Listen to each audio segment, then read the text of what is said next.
आदरणीय अध्यक्ष महोदय, हम सब के लिए और सभी देशवासियों के लिए इतना ही नहीं, विश्व के लोकतंत्र प्रेमी नागरिकों के लिए भी हमारे लिए ये बहुत ही गौरव का पल है। बड़े गर्व के साथ लोकतंत्र के उत्सव को मनाने का ये अवसर है।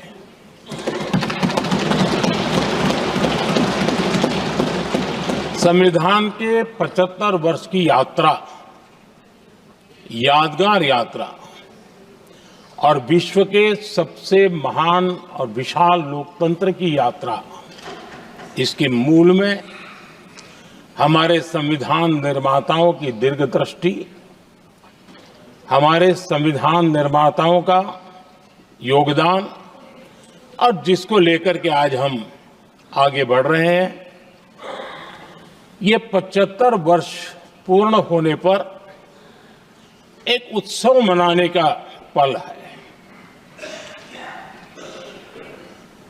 मेरे लिए खुशी की बात है कि संसद भी इस उत्सव में शामिल होकर के अपनी भावनाओं को प्रकट कर रही है। मैं सभी माननीय सांसदों का आभार व्यक्त करता हूं कि जिन्होंने इस उत्सव के अंदर हिस्सा लिया। मैं उन सबका अभिनंदन करता हूं। आदरणीय अध्यक्ष जी, 75 वर्ष की उपलब्धि साधारण नहीं है, असाधारण है। और जब देश आजाद हुआ और उस समय भारत के लिए जो जो संभावनाएं व्यक्त की गई थी,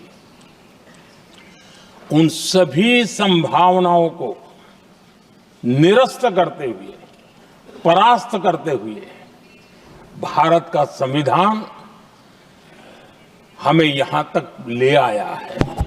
और इसलिए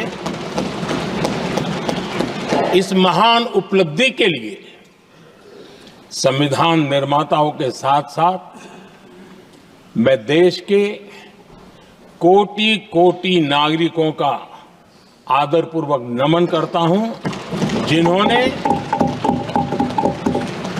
इस भावना को, इस नई व्यवस्था को जी करके दिखाया है।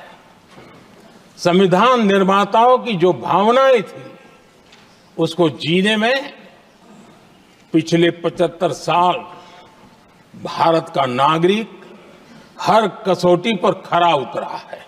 और इसलिए भारत का नागरिक सर्वाधिक अभिनंदन का अधिकारी है। आदरणीय सभापति जी, संविधान निर्माता इस बात में बहुत सजग थे। वो ये नहीं मानते थे कि भारत का जन्म 1947 में हुआ है। वो ये नहीं मानते थे कि भारत में लोकतंत्र 1950 से आ रहा है।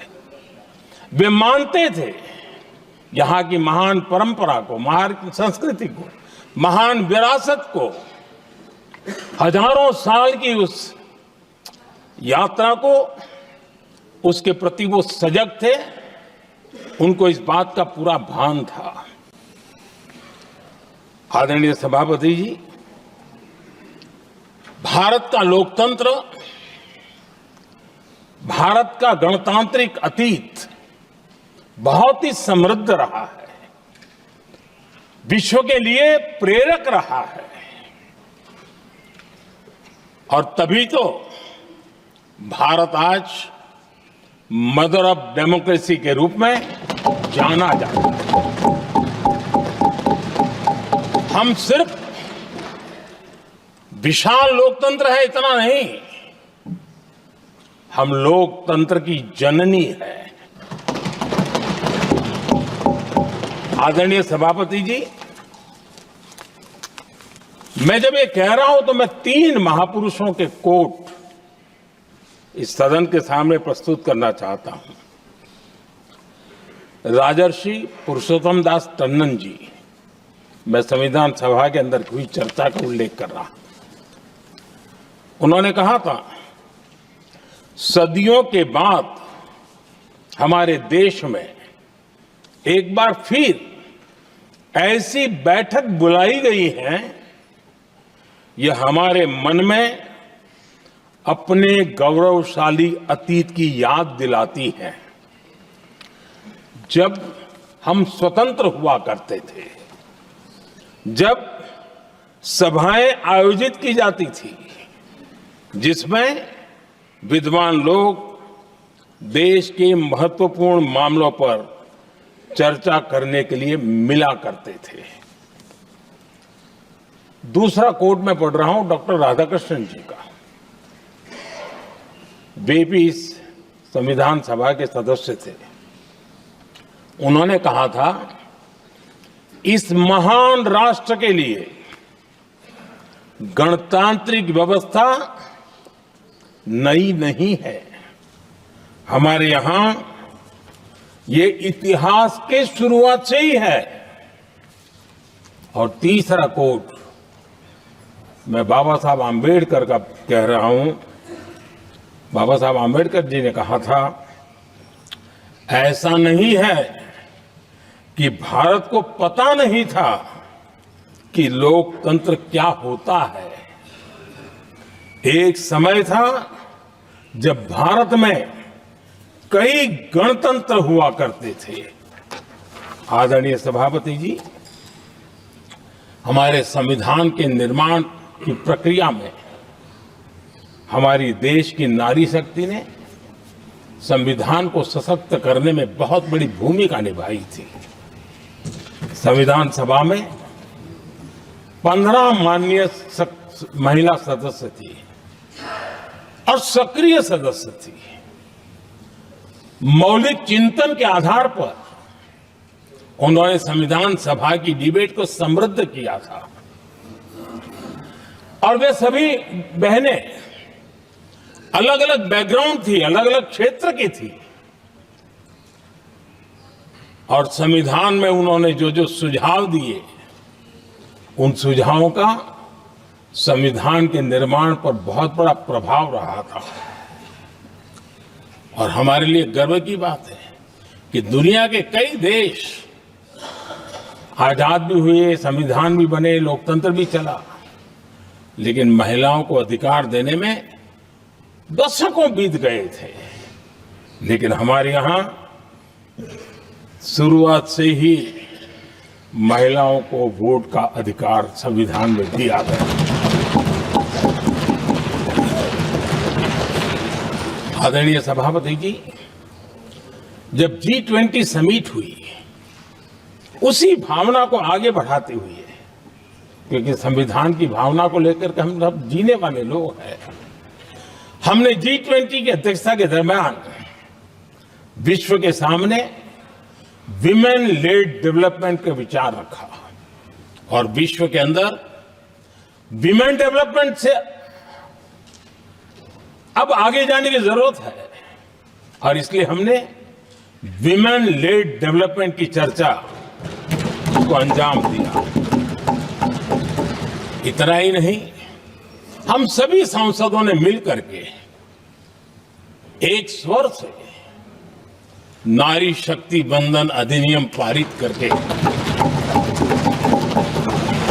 हमारी महिला शक्ति को भारतीय लोकतंत्र में उनकी भागीदारी सुनिश्चित करने के लिए हम लोगों ने कदम उठाए। आदरणीय सभापति जी, आज हम देख रहे हैं हर बड़ी योजना के सेंटर में महिलाएं होती है। और ये जब संविधान के हम 75 वर्ष मना रहे हैं, ये संयोग है और अच्छा संयोग है कि भारत के राष्ट्रपति के पद पर एक आदिवासी महिला ये हमारे संविधान की भावना की एक अभिव्यक्ति भी है।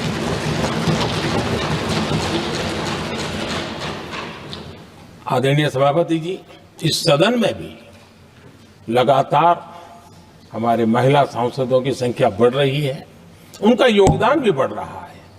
मंत्रिपरिषद में भी उनका योगदान बढ़ रहा है। आज सामाजिक क्षेत्र हो, राजनीतिक क्षेत्र हो, शिक्षा का क्षेत्र हो, खेलकूद का क्षेत्र हो, क्रिएटिव वर्ल्ड की दुनिया हो, जीवन के हर क्षेत्र में महिलाओं का योगदान, महिलाओं का प्रतिनिधित्व देश के लिए गौरव दिलाने वाला रहा है। विज्ञान के क्षेत्र में, खास करके स्पेस टेक्नोलॉजी में उनके योगदान की सराहना हर हिंदुस्तानी बड़े गर्व के साथ कर रहा है। और इन सब की सबसे बड़ी प्रेरणा हमारा संविधान है। आदरणीय सभापति जी, हमारा देश बहुत तेज गति से विकास कर रहा है। भारत बहुत ही जल्द विश्व की तीसरी बड़ी आर्थिक शक्ति बनने की दिशा में बहुत मजबूत कदम रख रहा है।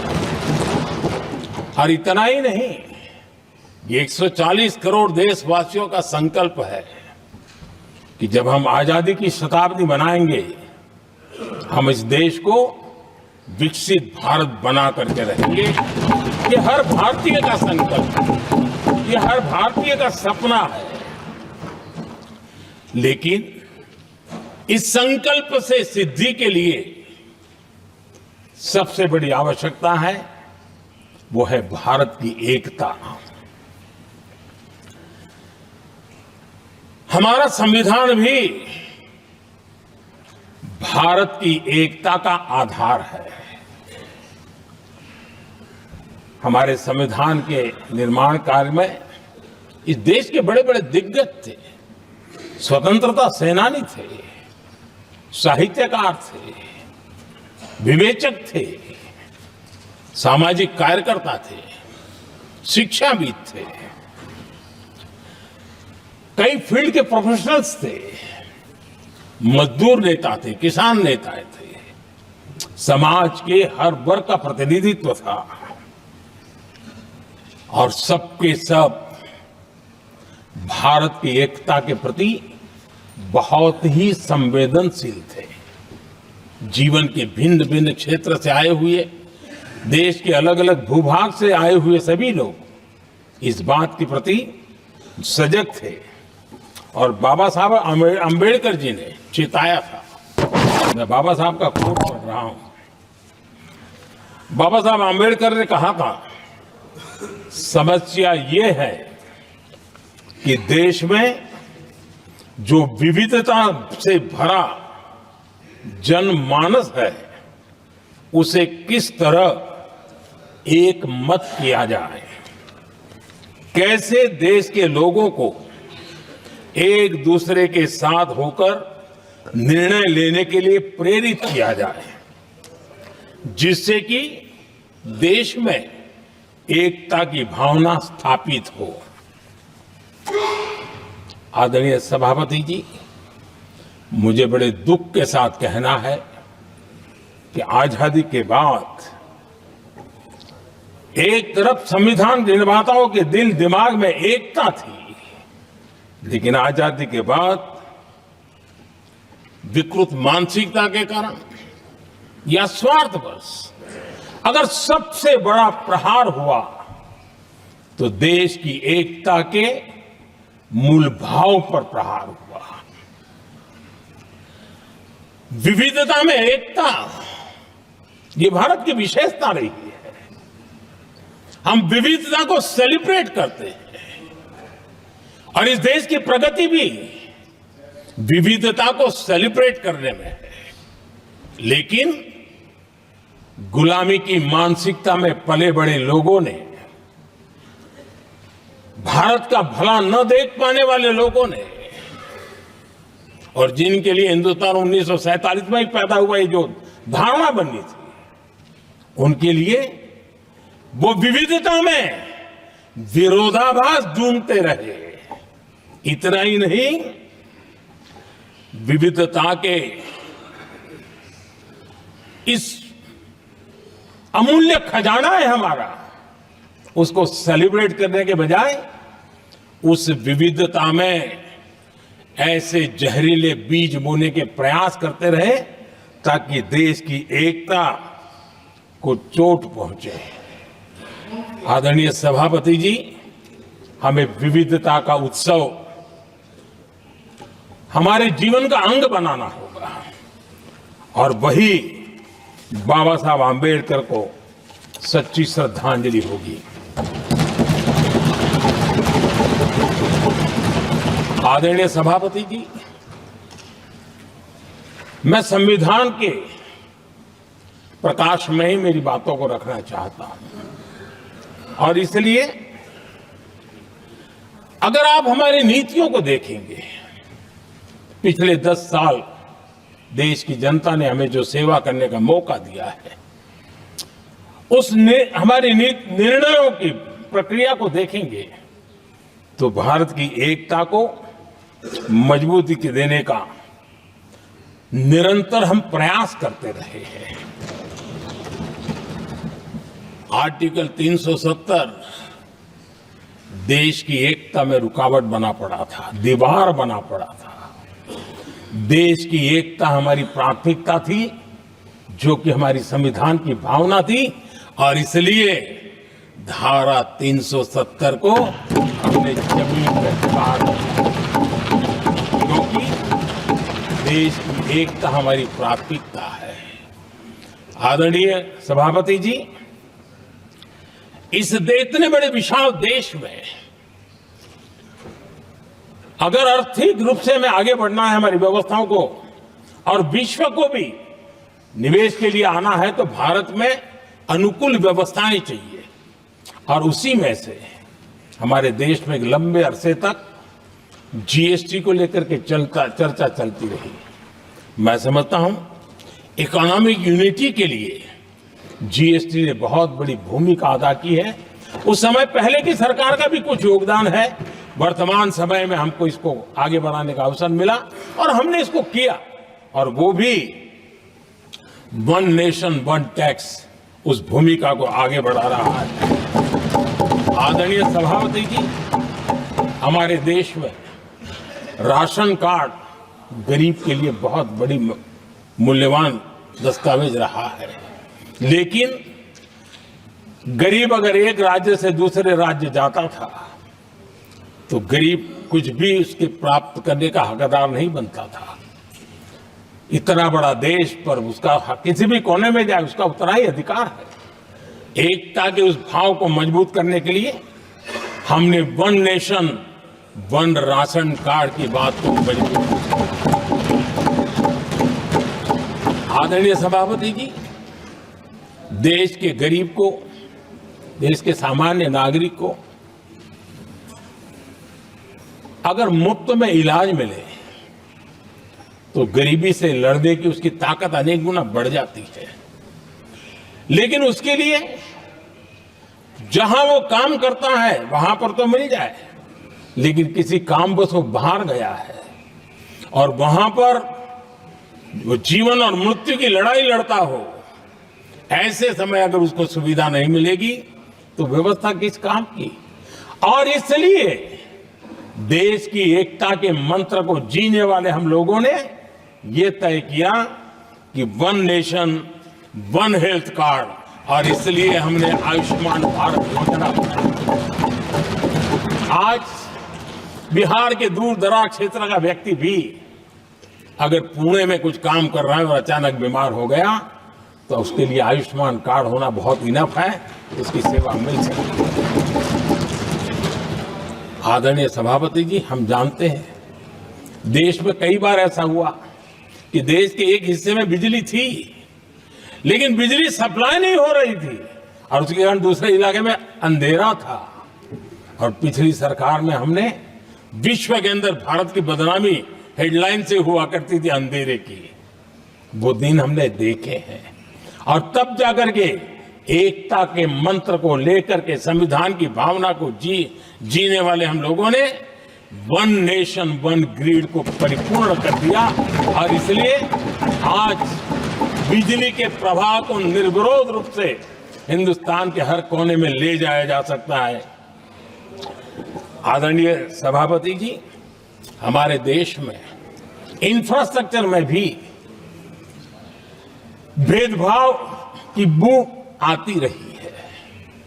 हमने उसे मिटा करके देश की एकता को ध्यान में रखते हुए, एक संतुलित विकास को ध्यान में रखते हुए हमने उस भेदभाव, उस भावना को खत्म करके एकता को मजबूत किया। हमने नॉर्थ ईस्ट हो या जम्मू कश्मीर हो, हिमालय की गोद के इलाके हो या रेगिस्तान के सटे हुए इलाके हो, हमने पूरी तरह इंफ्रास्ट्रक्चर को एक सामर्थ्य देने का प्रयास किया है ताकि एकता के भाव को अभाव में से कारण कोई दूरी पैदा न हो, उसमें से बदलने का हमने काम किया। आदरणीय सभापति जी, युग बदल चुका है और हम नहीं चाहते हैं कि डिजिटल के क्षेत्र में हैव्स एंड हैव्स नॉट की स्थिति बन जाए। देश के लिए समान रूप से, और इसलिए दुनिया के अंदर बड़े गर्व के साथ हम कहते हैं कि भारत का जो डिजिटल इंडिया की जो सक्सेस स्टोरी है, उसका एक कारण है हमने टेक्नोलॉजी को डेमोक्रेटाइज करने का प्रयास किया है और उसी का भाग है ये हमारे संविधान निर्माताओं ने हमें दिशा दिखाई है कि हमने ऑप्टिकल फाइबर हिंदुस्तान की हर पंचायतों तक ले जाने का प्रयास किया है ताकि भारत की एकता को मजबूती देने में हमें ताकत मिले। आदरणीय सभापति जी, हमारा संविधान की अपेक्षा है एकता की और इसी को ध्यान में रखते हुए हमने मातृभाषा के महात्म्य को स्वीकारा है। मातृभाषा को दबा करके हम देश के जनमानस को संस्कारित नहीं कर सकते और इसलिए हमने न्यू एजुकेशन पॉलिसी में भी मातृभाषा को बहुत बल दिया है और अब मेरे देश का गरीब का बच्चा भी मातृभाषा में डॉक्टर इंजीनियर बन सकता है क्योंकि हमारा संविधान सबसे पीछे है, उनकी सबसे दरकार करने का हमें आदेश देता है। इतना ही नहीं, हमने क्लासिकल लैंग्वेज की दिशा में भी कई लैंग्वेजेस जो जिनका हक बनता था उनको हमने उस स्थान पर रख करके हमने उनका सम्मान किया था। देश भर में एक भारत श्रेष्ठ भारत का अभियान देश के एकता को मजबूत और नई पीढ़ी को वो संस्कारित करने का काम हमारी तरफ से चल रहा है। आदरणीय सभापति जी, काशी तमिल संगमम और तेलुगु काशी संगमम ये आज एक बहुत बड़ा इंस्टीट्यूशनलाइज हुआ है और समाज के निकटता को मजबूती देने का एक सांस्कृतिक प्रयास भी हमारा चलता रहा है क्योंकि उसका कारण यही है कि संविधान की मूल धारा में भारत की एकता का महात्म्य स्वीकार किया गया है और उसको हमें बल देना चाहिए। आदरणीय सभापति जी, संविधान के आज 75 वर्ष हो रहे हैं लेकिन हमारे यहाँ तो 25 वर्ष का भी महत्व होता है, 50 वर्ष का भी महत्व होता है, 60 साल का भी महत्व होता है। जरा हम इतिहास की तरफ नजर करें कि संविधान यात्रा के इन महत्वपूर्ण पड़ाव का क्या हुआ था। जब देश संविधान के 25 वर्ष पूरे कर रहा था, उसी समय हमारे देश में संविधान को नोच लिया गया, इमरजेंसी आपातकाल लाया गया।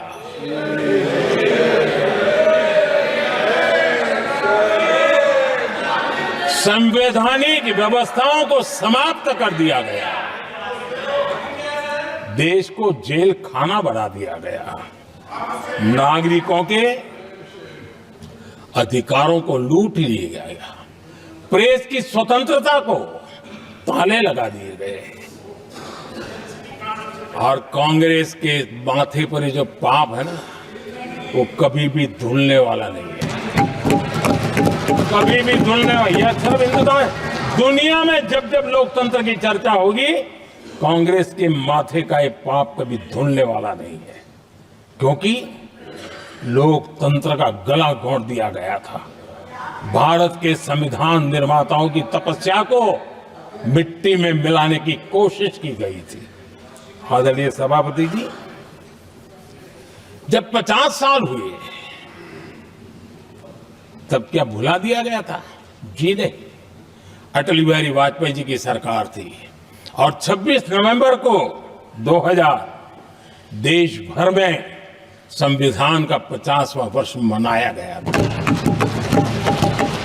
अटल बिहारी वाजपेयी जी ने प्रधानमंत्री के नाते राष्ट्र को एक विशेष संदेश दिया था।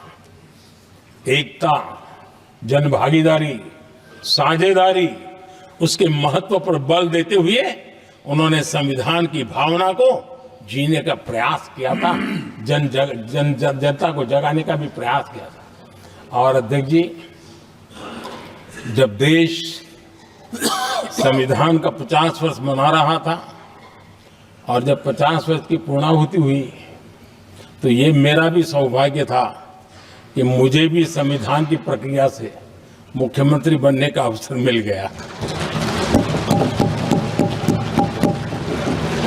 और मैं जब मुख्यमंत्री था उसी कार्यकाल में संविधान के 60 साल हुए और तब मैंने तय किया था मुख्यमंत्री के नाते कि हम गुजरात में संविधान के 60 साल मनाएंगे। और इतिहास में पहली बार ऐसा हुआ है जब संविधान के ग्रंथ को हाथी पर बनाई हुई अंबाड़ी में रखा गया, उस विशेष व्यवस्था में रखा गया।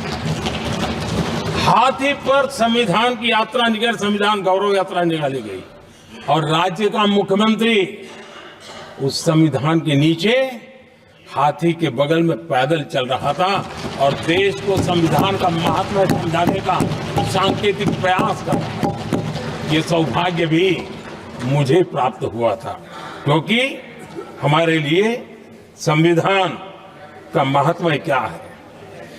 और आज 75 साल हुए हमें अवसर मिला और मुझे याद है जब मैंने लोकसभा के पुराने सदन के अंदर जब 26 नवंबर को संविधान दिवस मनाने की बात कही थी तब एक वरिष्ठ नेता ने सामने से आवाज उठाई थी कि 26 जनवरी तो है, 26 नवंबर की क्या जरूरत है। क्या भावना घर कर गई थी, ये बहुत पुरानी बात रही है। इसी सदन में मेरे सामने हुआ था।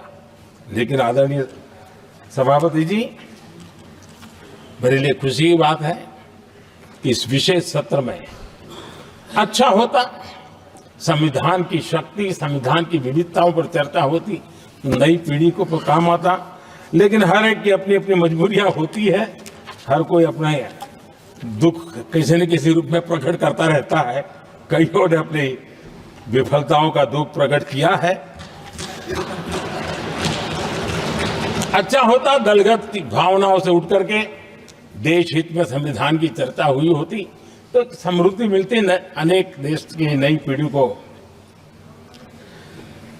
आदरणीय सभापति जी, मैं तो संविधान के प्रति विशेष आदर का भाव व्यक्त करना चाहता हूं कि संविधान की भावना थी कि मेरे जैसे अनेक लोग जो यहां पहुंच नहीं पाते, ये संविधान था जिसके कारण हम पहुंच पाए। क्योंकि हमारा कोई बैकग्राउंड नहीं था, हम यहां तक कैसे आते हैं? ये संविधान का सामर्थ्य था, जनता जनार्दन के आशीर्वाद थे।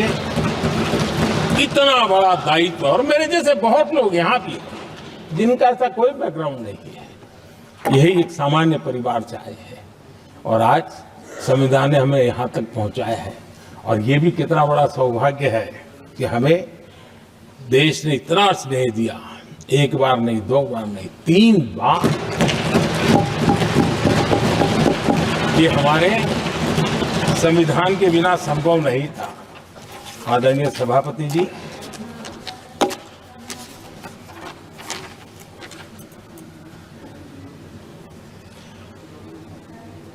उतार चढ़ाव तो आए, कठिनाइयां भी आई, रुकावटें भी आई, लेकिन मैं फिर एक बार देश की जनता को नमन करता हूं कि देश की जनता पूरी ताकत के साथ संविधान के साथ खड़ी रही।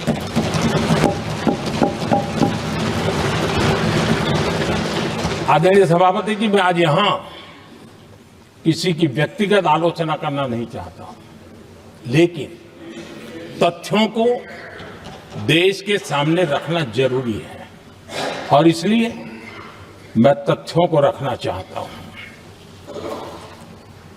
कांग्रेस के एक परिवार ने संविधान को चोट पहुंचाने में कोई कोर कसर नहीं छोड़ी है।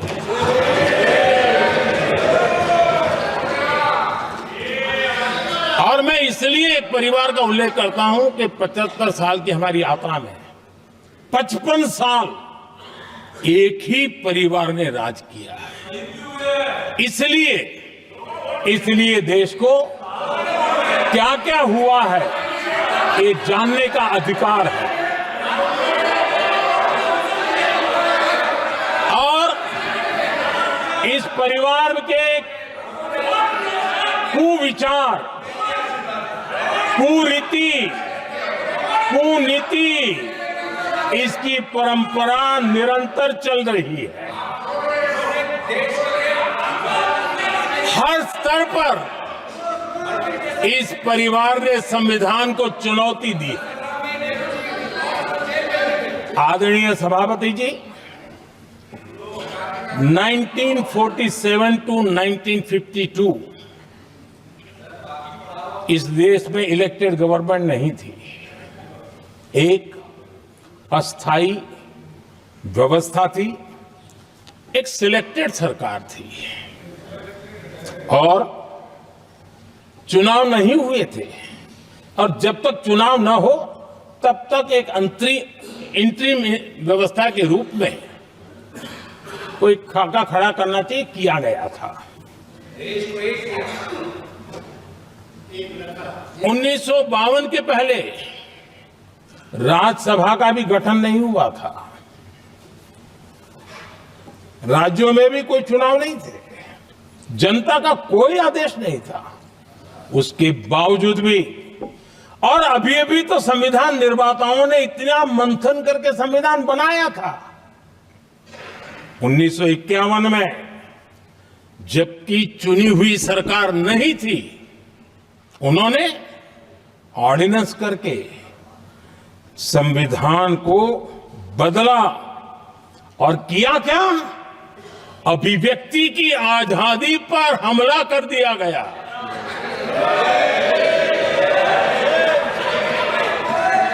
और ये संविधान निर्माताओं का भी अपमान था, क्योंकि ऐसी बातें कोई संविधान सभा में नहीं आई होगी, ऐसा नहीं है, लेकिन वहां उनकी चली नहीं। तो बाद में जैसे ही मौका मिला, उन्होंने अभिव्यक्ति की इस आजादी को, उस पर उन्होंने हथौड़ा मार दिया और ये संविधान निर्माताओं का घोर अपमान है। अपने मन की चीजें जो संविधान सभा के अंदर नहीं करवा पाए, उन्होंने पिछले दरवाजे से किया और वो भी चुनी हुई सरकार के वो प्रधानमंत्री नहीं थे, उन्होंने पाप किया था। इतना ही नहीं, आदरणीय सभापति जी, उसी दौरान उस समय के प्रधानमंत्री पंडित नेहरू जी ने मुख्यमंत्रियों को एक चिट्ठी लिखी थी। उस चिट्ठी में उन्होंने लिखा था, नेहरू जी लिखते हैं, अगर संविधान हमारे, आगे नेहरू जी लिखते हैं, अगर संविधान हमारे रास्ते के बीच में आ जाए, ये नेहरू जी लिख रहे हैं, अगर संविधान हमारे रास्ते के बीच में आ जाए, आगे नेहरू जी कह रहे हैं, तो हर हाल में संविधान में परिवर्तन करना चाहिए। ये नेहरू जी ने मुख्यमंत्रियों को चिट्ठी लिखी।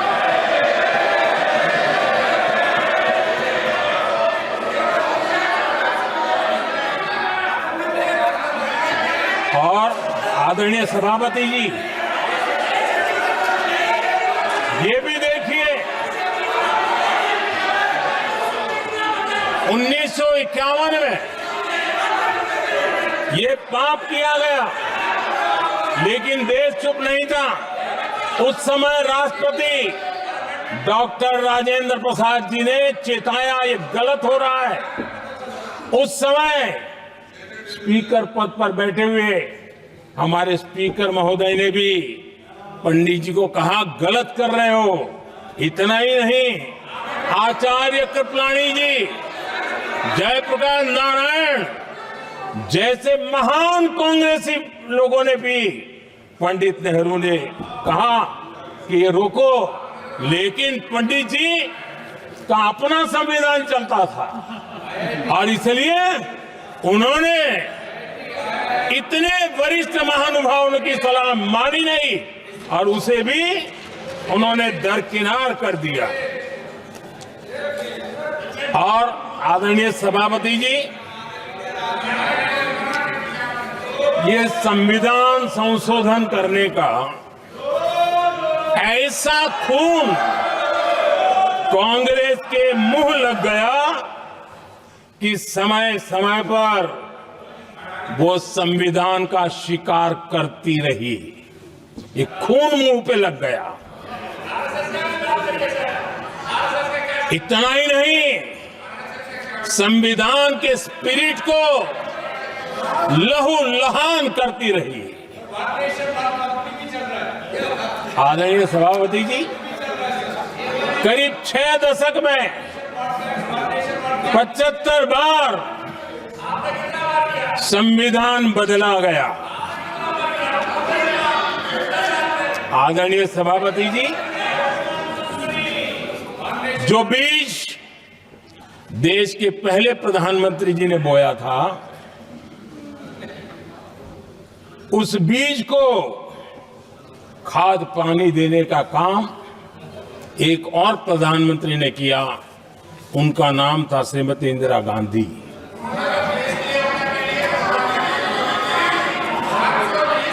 जो पाप पहले प्रधानमंत्री करके गए और जो खून लग गया था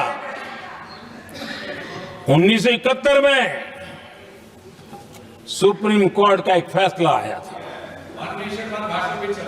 उस सुप्रीम कोर्ट के फैसले को संविधान बदल करके पलट दिया गया और 71 में ये संविधान संशोधन किया गया था।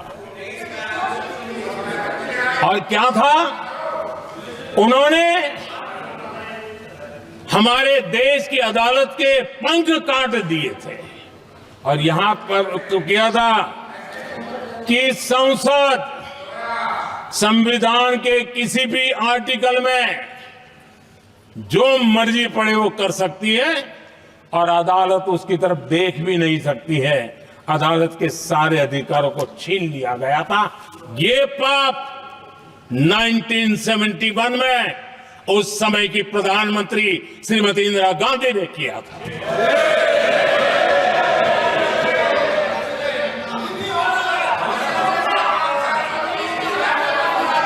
और इस परिवर्तन ने इंदिरा जी की सरकार को मौलिक अधिकारों को छीनने का और न्यायपालिका पर नियंत्रण करने का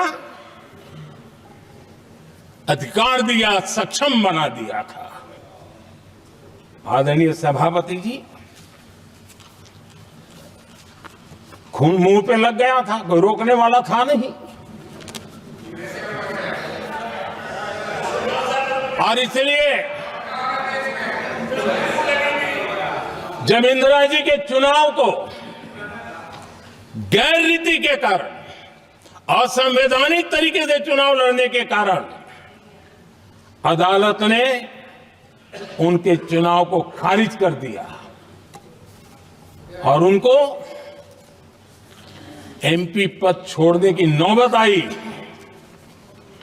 तो उन्होंने गुस्से में आकर के देश पर इमरजेंसी थोप दी, आपातकाल लगा दिया अपनी कुर्सी बचाने के लिए।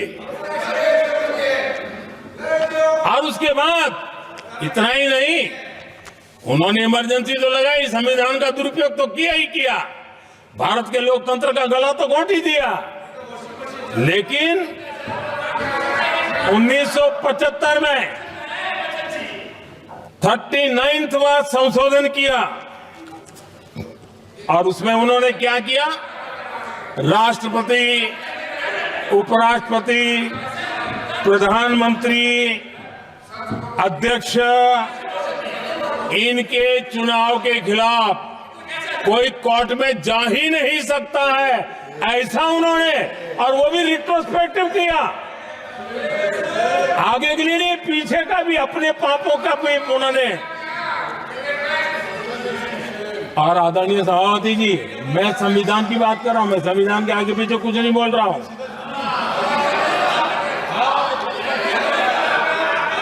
आदरणीय सभापति जी,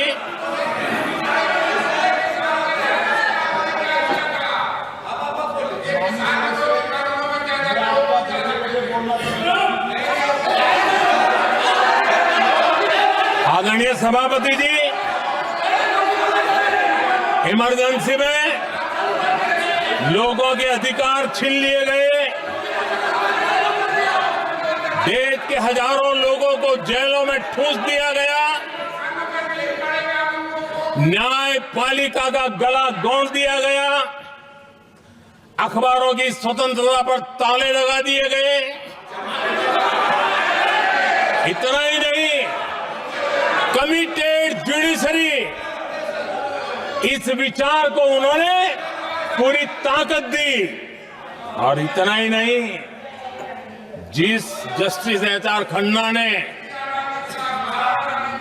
उनके चुनाव में उनको खिलाफ जो जजमेंट दिया था, वो इतना गुस्सा भरा था कि जब जस्टिस एच.आर. खन्ना, जो सीनियरिटी के आधार पर सुप्रीम कोर्ट के चीफ जस्टिस बनने थे,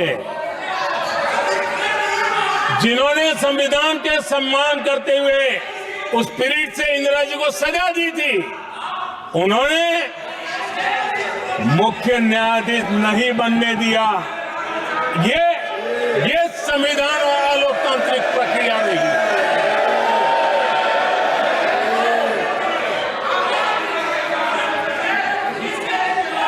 आदरणीय सभापति जी,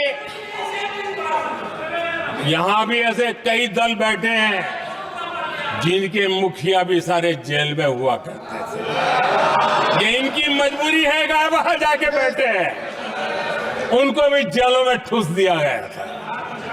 आदरणीय सभापति जी, देश पर जुल्म तांडव चल रहा था, निर्दोष लोगों को जेलों में ठूस दिया जाता था, लाठियां बरताई जाती थी, कई लोग जेलों में मौत के शरण हो गए थे, और एक निर्दयी सरकार संविधान को चूर चूर करती रही थी।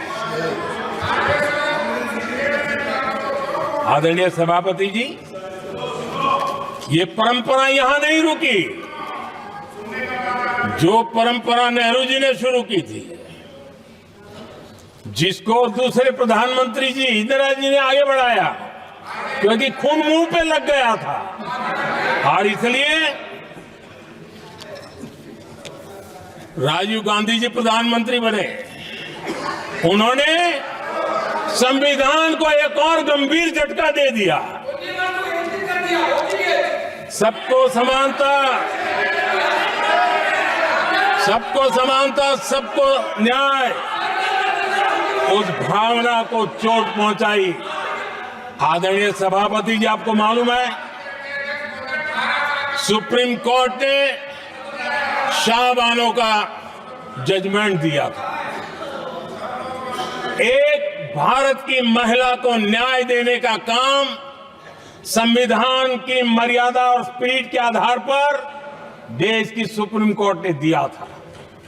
एक वृद्ध महिला को उसका हक मिला था सुप्रीम कोर्ट से, लेकिन उस समय के प्रधानमंत्री राजीव गांधी ने शाह मानो कि उस भावना को, सुप्रीम कोर्ट की उस भावना को नकार दिया और उन्होंने वोट बैंक की राजनीति के खातिर संविधान की भावना को बलि चढ़ा दिया और कट्टरपंथियों के सामने सर झुकाने का काम कर दिया। उन्होंने न्याय के लिए तड़प रही एक वृद्ध महिला को साथ देने के बजाय उन्होंने कट्टरपंथियों का साथ दिया। संसद में कानून बना करके सुप्रीम कोर्ट के निर्णय को फिर एक बार पलट दिया गया। आदरणीय सभापति जी, बात वहां से नहीं अटकी है। नेहरू जी ने शुरू किया, इंदिरा जी ने आगे बढ़ाया और राजीव जी ने भी उसको ताकत दी, खाद पानी देने का काम किया। क्यों? संविधान के साथ खिलवाड़ करने का लहू उनके मुंह लग गया। आदरणीय सभापति जी, अगली पीढ़ी भी इसी खिलवाड़ में जुड़ी पड़ी है।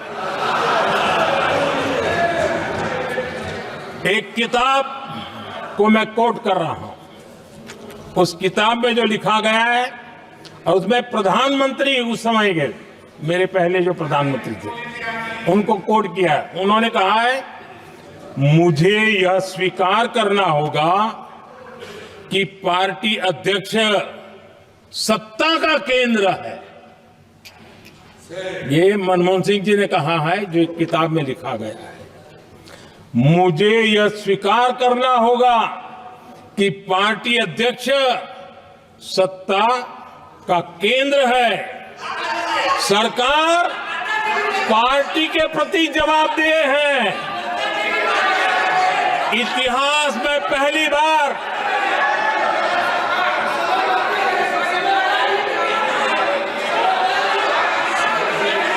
आदरणीय सभापति जी, नहीं, आप सदन इतिहास में पहली बार ये तरीका बिल्कुल ठीक नहीं है। सदन के नेता बोल रहे हैं, आपको मर्यादा रखनी चाहिए। ऐसे सदन नहीं चलेगा इस तरीके से, गलत तरीका आपका ये। माननीय प्रधानमंत्री जी, आदरणीय सभापति जी, इतिहास में पहली बार संविधान को ऐसी गहरी चोट पहुंचा दी गई। संविधान निर्माताओं ने चुनी हुई सरकार और चुने हुए प्रधानमंत्री की कल्पना तक ही हमारा संविधान था, लेकिन इन्होंने तो प्रधानमंत्री के ऊपर एक गैर संवैधानिक और जिसने कोई शपथ भी नहीं लिया था, नेशनल एडवाइजरी काउंसिल पीएमओ के भी ऊपर बैठा दिया। पीएमओ के ऊपर अघोषित दर्जा दे दिया गया।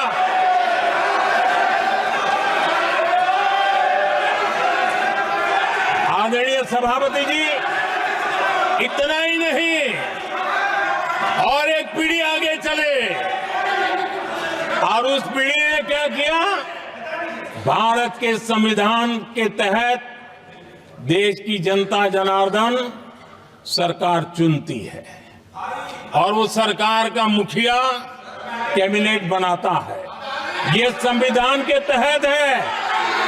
इस कैबिनेट ने जो निर्णय किया, संविधान का अपमान करने वाले अहंकार से भरे लोगों ने पत्रकारों के सामने कैबिनेट के निर्णय को फाड़ दिया। संविधान को हर मौके पर संविधान के साथ खिलवाड़ करना, संविधान को न मानना, ये जिनकी आदत हो गई थी। और दुर्भाग्य देखिए, एक अहंकारी व्यक्ति कैबिनेट के निर्णय को फाड़ दे और कैबिनेट अपना फैसला बदल दे। ये कौन व्यवस्था है। आदरणीय सभापति जी, मैं जो कुछ भी कह रहा हूं वो संविधान के साथ क्या हुआ उसी की बात कर रहा हूं। उस समय करने वाले पात्रों को लेकर किसी को परेशानी होती होगी, लेकिन बात संविधान की है। मेरे मन के और मेरे विचारों को मैं अभिव्यक्त नहीं कर रहा हूं।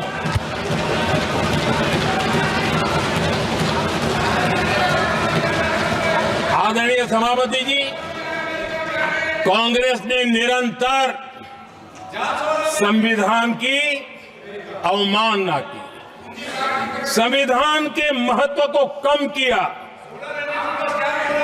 कांग्रेस इसके अनेक उदाहरणों से भरा पड़ा हुआ है। संविधान के साथ धोखेबाजी कैसे करते थे, संवैधानिक संस्थाओं को कैसे नहीं मानते थे, इस देश में बहुत कम लोगों को मालूम होगा। 370 की तो पता है सबको, 35A का पता बहुत कम है। संसद में आए बिना, जबकि संसद में आना पड़ता, संसद को ही अस्वीकार कर दिया गया। भारत के संविधान का अगर कोई पहला पुत्र है तो ये संसद है, उसको भी उन्होंने गला घोंटने का काम किया।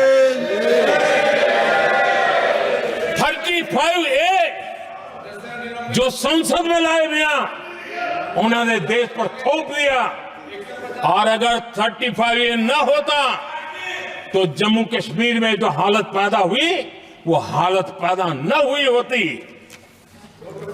राष्ट्रपति के आदेश पर यह काम किया गया और देश की संसद को अंधेरे में रखा गया। आदरणीय सभापति, ये संसद का अधिकार था, कोई अपनी मनमानी से नहीं कर सकता था, लेकिन और उनके पास बहुमत था, कर सकते थे, लेकिन वो नहीं किया क्योंकि पेट में पाप था, देश की जनता से छुपाना चाहते थे। आदरणीय सभापति जी, इतना ही नहीं, बाबा साहब आंबेडकर जिनके प्रति आज सम्मान का भाव सब कोई अनुभव कर रहा है, और हम लोगों के लिए तो बहुत विशेष है, क्योंकि हम लोगों के लिए तो जीवन में बहुत बड़ी जो कुछ भी रास्ते मिले ना वहीं से मिले हैं। आदरणीय सभापति जी, बाबा साहब आंबेडकर, इनके प्रति भी इनके मन में कितनी कटुता भरी थी, कितना द्वेष भरा था, मैं आज उसके डिटेल में जाना नहीं चाहता हूं, लेकिन जब अटल जी की सरकार थी तब बाबा साहब आंबेडकर, उनका जो महापरिनिर्वाण भूमि है, वहां पर अलीपुर रोड पर अटल जी की सरकार में बाबा साहब आंबेडकर जी के स्मृति में एक स्मारक बनाना तय हुआ। अटल जी के समय ये नहीं हुआ। दुर्भाग्य देखिए, 10 वर्ष यूपीए की सरकार रही, उसने इस काम को नहीं किया, न होने दिया। बाबा साहब आंबेडकर का जब हमारी सरकार आई, बाबा साहब आंबेडकर के प्रति हमारा श्रद्धा होने के कारण हमने अलीपुर रोड पर बाबा साहब मेमोरियल बनाया और उसका काम किया। आदरणीय सभापति जी, दिल्ली में जब बाबा साहब आंबेडकर के 1992 में, उस समय चंद्रशेखर जी कुछ समय थे, तब एक निर्णय किया गया था, आंबेडकर इंटरनेशनल सेंटर यही जनपद के पास 40 साल तक वो कागज पे ही पड़ा रहा, नहीं किया गया। और तब जाकर के 2015 में हमारी सरकार आई और हमने आकर के इस काम को पूरा किया। बाबा साहब को भारत रत्न देने का काम भी जब कांग्रेस सत्ता से बाहर गई तब संभव हुआ। इतना ही नहीं, आदरणीय सभापति जी, बाबा साहब आम्बेडकर के 125 साल तो हमने पूरी दुनिया में बनाए थे, विश्व के 120 देशों में बनाने का काम किया था। लेकिन जब बाबा साहब आम्बेडकर की शताब्दी थी, तब अकेली बीजेपी की सरकार थी मध्य प्रदेश में। सुंदरलाल जी पटवा हमारे मुख्यमंत्री जी थे, और महू में जहां बाबा साहब आम्बेडकर जी का जन्म हुआ था, उसको एक स्मारक के रूप में पुनर्निर्माण करने का काम सुंदरलाल पटवाई जी जब मुख्यमंत्री थे तब मध्य प्रदेश में हुआ था। शताब्दी के समय भी उनके साथ यही किया गया था। आदरणीय सभापति जी,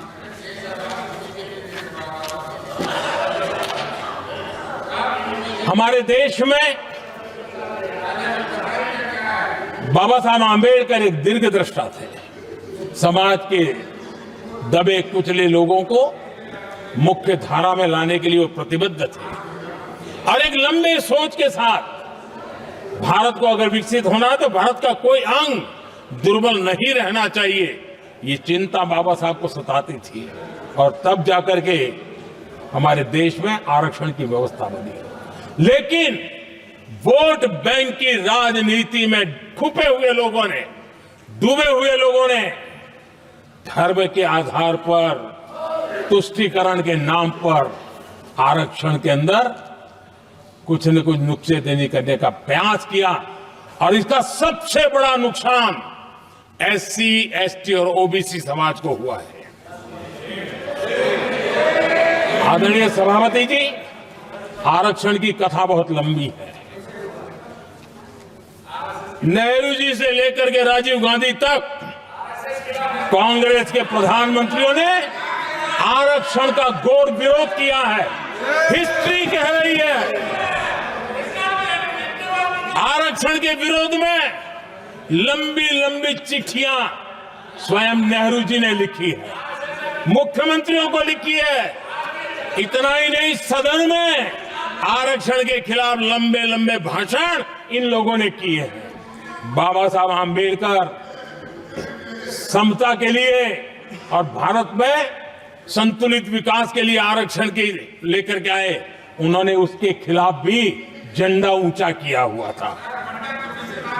दशकों तक मंडल कमीशन के रिपोर्ट को डिब्बे में डाल दिया था। जब कांग्रेस को देश ने हटाया, जब कांग्रेस गई, तब जाकर के ओबीसी को आरक्षण मिला, तब तक ओबीसी को आरक्षण नहीं मिला। ये कांग्रेस का पाप है। अगर उस समय मिला होता तो आज देश के अनेक पदों पर ओबीसी समाज के लोग भी देश की सेवा करते, लेकिन नहीं करने दिया, नहीं होने दिया। ये पाप इन्होंने किया था। आदरणीय सभापति जी, जब हमारे यहां संविधान का निर्माण चल रहा था, तब संविधान निर्माताओं ने धर्म के आधार पर आरक्षण होना चाहिए कि नहीं होना चाहिए, इस विषय पर घंटों तक, दिनों तक गहन चर्चा की है, विचार विमर्श किया है, और सबका मत बना है कि भारत जैसे देश की एकता और अखंडता के लिए धर्म के, संप्रदाय के आधार पर आरक्षण नहीं हो सकता है। सुविचारित मत था, ऐसा नहीं कि भूल गए थे, रह गया था। सोच विचार कर तय किया गया था कि भारत की एकता और अखंडता के लिए संप्रदाय और धर्म के आधार पर यह नहीं होगा। लेकिन कांग्रेस ने सत्ता सुख के लिए, सत्ता भूख के लिए, अपनी वोट बैंक को खुश करने के लिए धर्म के आधार पर आरक्षण का नया खेल खेला है, जो संविधान की भावना के खिलाफ है। इतना ही नहीं, दे भी दिया कुछ जगह पे, और सुप्रीम कोर्ट से झटके लग रहे हैं। और इसलिए अब दूसरे बहाने से बहाने बता रहे हैं, ये करेंगे वो करेंगे, मन में साफ है, धर्म के आधार पर आरक्षण देना चाहते हैं, इसलिए खेल खेले जा रहे हैं। संविधान निर्माताओं के भावनाओं पर गहरी चोट करने का ये निर्लज्ज प्रयास है। आदरणीय सभापति जी, आदरणीय सभापति जी,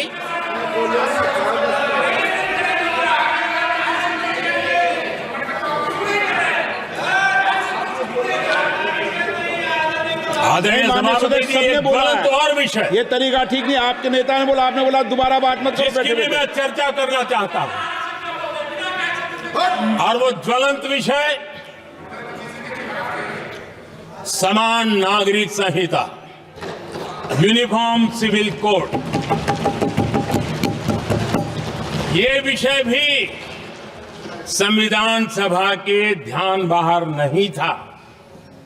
संविधान सभा ने यूनिफॉर्म सिविल कोड को लेकर के लंबी चर्चा की, गहन चर्चा की, और उन्होंने बहस के बाद निर्णय किया कि अच्छा होगा कि जो भी सरकार चुन करके आए वो उसका निर्णय करे और देश में यूनिफॉर्म सिविल कोड लागू करे।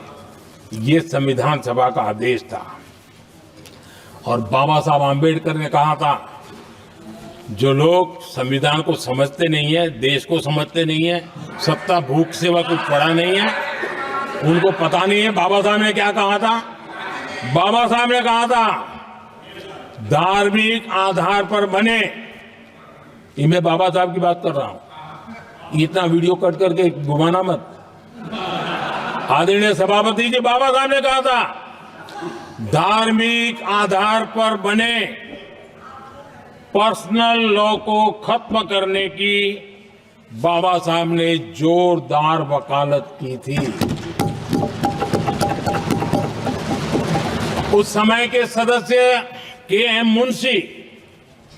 मुंशी जी ने कहा था, समान नागरिक संहिता को राष्ट्र की एकता और आधुनिकता के लिए अनिवार्य बताया था। कमा मुंशी जी ने।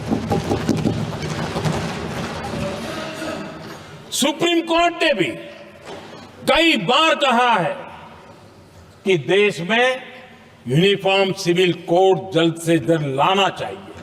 सरकारों को आदेश दिए हैं सुप्रीम कोर्ट ने,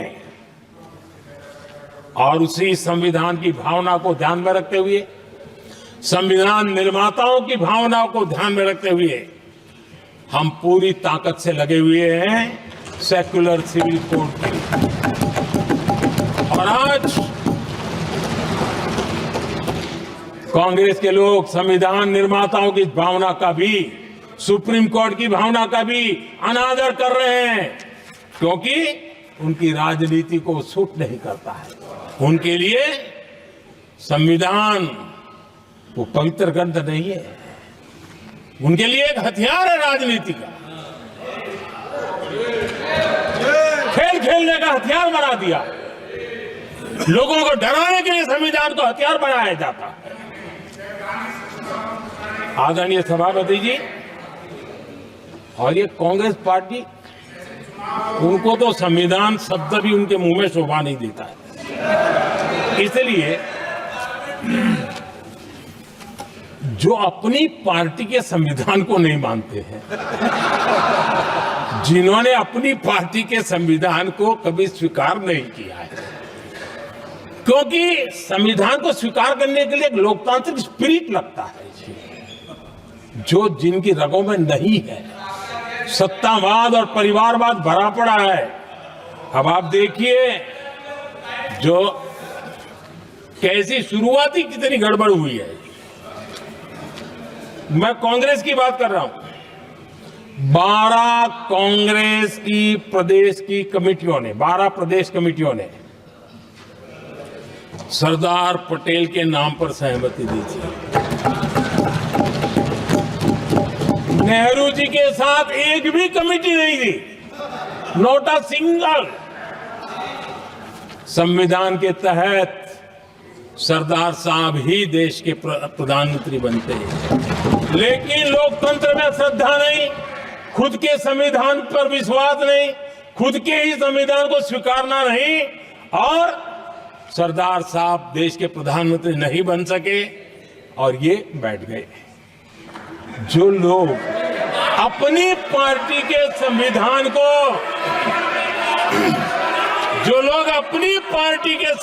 को नहीं मानते, वो कैसे देश के संविधान को स्वीकार कर सकते हैं?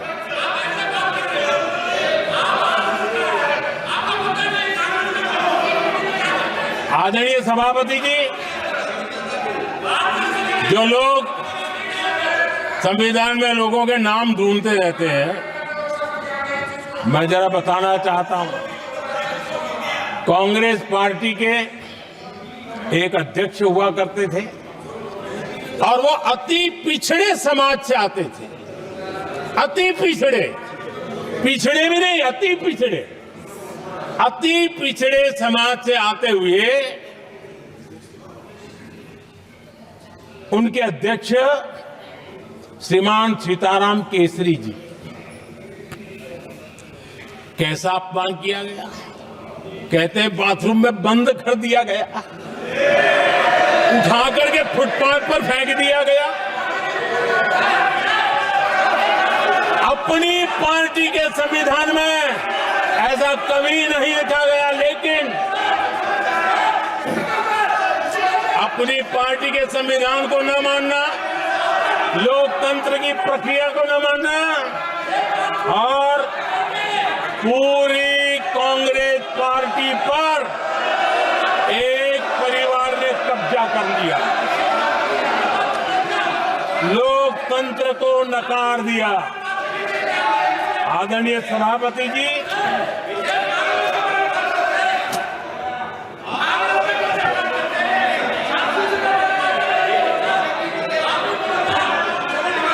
तो आपके सदस्यों ने क्या क्या बोला था, ठीक नहीं है।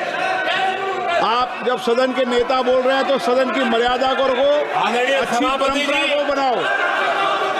संविधान के साथ खिलवाड़ करना, संविधान के स्पिरिट को तहस नहस करना, ये कांग्रेस की रगों में रहा है। हमारे लिए संविधान, उसकी पवित्रता, उसकी शुचिता हमारे लिए सर्वोपरि है और ये शब्दों में नहीं है। जब हमें कसौटी पर कसा गया है, हम तप करके निकले हुए लोग हैं। मैं उदाहरण देना चाहता हूं, 1996 में सबसे बड़े दल के रूप में भारतीय जनता पार्टी जीत करके आई, सबसे बड़ा दल था और राष्ट्रपति जी ने संविधान की भावना तहत सबसे बड़े दल को प्रधानमंत्री के शपथ के लिए बुलाया और 13 दिन सरकार चली। अगर हमें संविधान के स्पिरिट के प्रति हमारा भावना न होती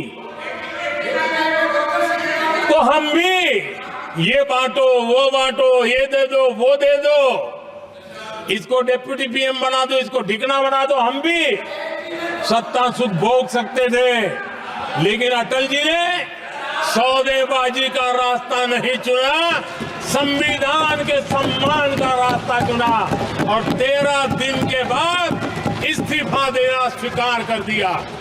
ये ऊंचाई है हमारी लोकतंत्र की। इतना ही नहीं,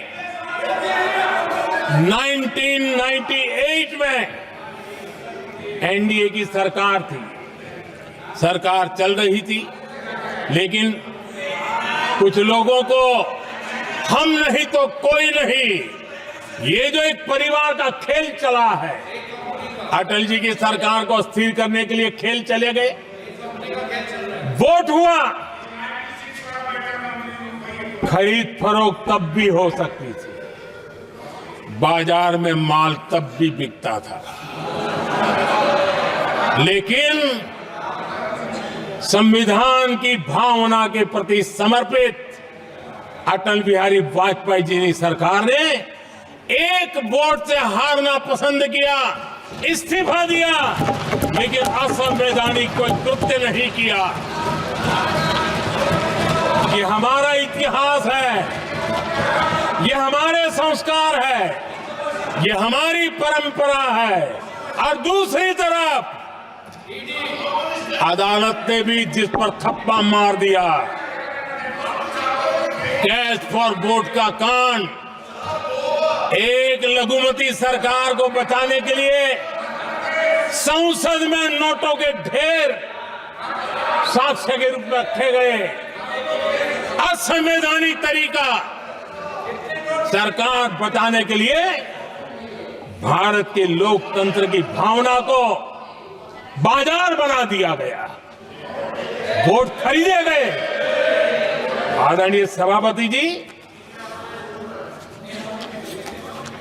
90 के दशक में कई सांसदों को रिश्वत देने का पाप,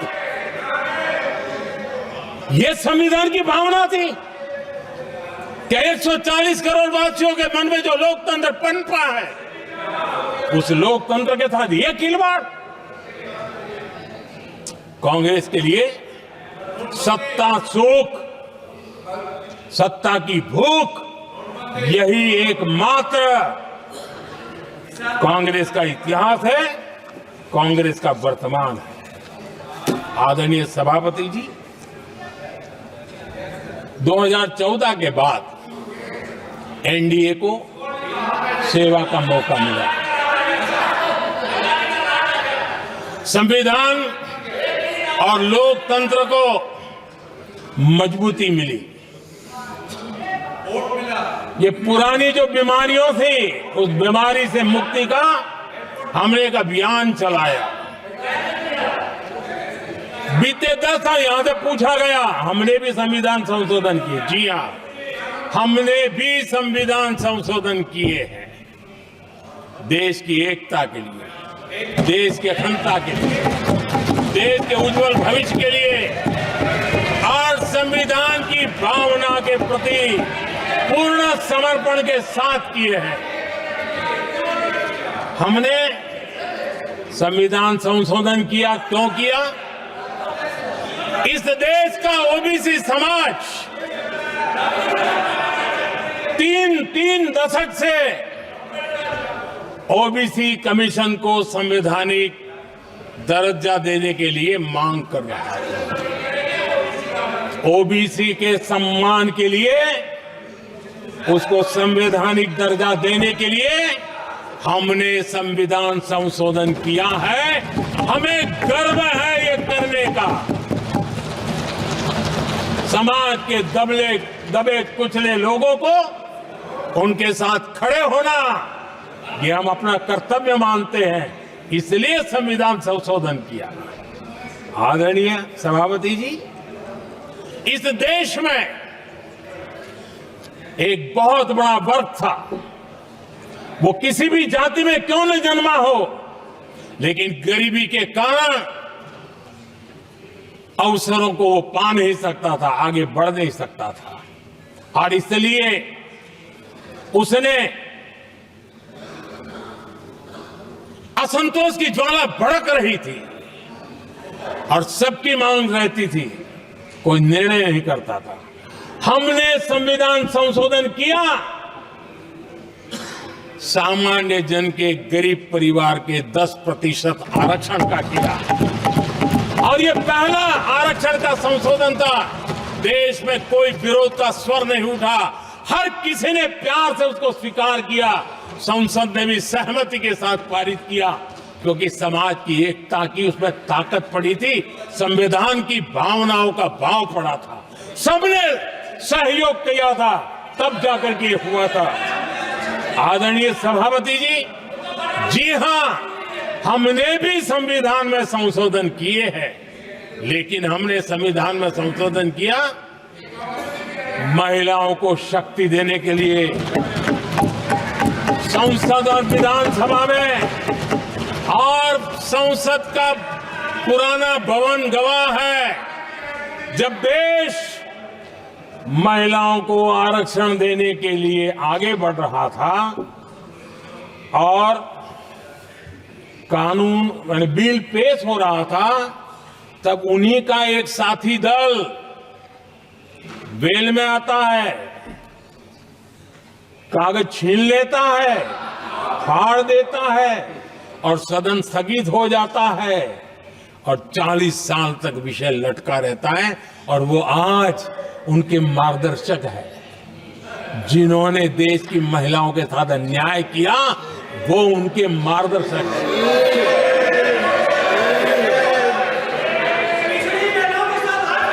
आदरणीय सभापति जी, हमने संविधान संशोधन किया, हमने देश की एकता के लिए किया।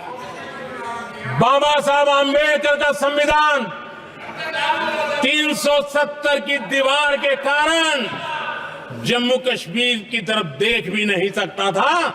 हम चाहते थे बाबा साहब आंबेडकर का संविधान हिंदुस्तान के हर हिस्से में लगना चाहिए और इसलिए बाबा साहब को श्रद्धांजलि भी देनी थी, देश की एकता को मजबूत करना था। हमने संविधान संशोधन किया, डंके की चोट पर किया और 370 को हटाया और भारत की सुप्रीम कोर्ट ने भी अब तो उसको मोहर लगा दी है। आदरणीय सभापति जी, हमने 370 का हटाने के लिए संशोधन किया। हमने ऐसे कानून भी बनाए। जब देश का विभाजन हुआ, महात्मा गांधी समेत देश के वरिष्ठ नेताओं ने सार्वजनिक रूप से कहा था कि पड़ोस के जो हमारे देश हैं, जहां जो माइनॉरिटीज है, वो जब भी संकट में आएगी तो उनकी चिंता ये देश करेगा। गांधी जी ने का वचन था, जो उनके नाम पर सत्ता पर चढ़ जाते थे उन्होंने तो पूरा नहीं किया, हमने सीएए ला करके उसको पूरा किया। वो कानून हमने लाया, हमने किया है और गर्व के साथ आज भी हम उसको ओन कर रहे हैं, मुंह नहीं छुपाते हैं, क्योंकि देश के संविधान की भावना के साथ मजबूती के साथ खड़े रहने का हमने काम किया। आदरणीय सभापति जी, हमने जो संविधान संशोधन किए हैं वो पुरानी गलतियों को ठीक करने के लिए किए और हमने एक उज्जवल भविष्य का रास्ता मजबूत करने के लिए किए हैं और समय बताएगा, समय की कसौटी पर हम खरे उतरेंगे, क्योंकि वो सत्ता स्वार्थ के लिए किया गया पाप नहीं है, हमने देश हित में किया हुआ पुण्य है। और इसलिए हमें जो सवाल पूछते हैं आदरणीय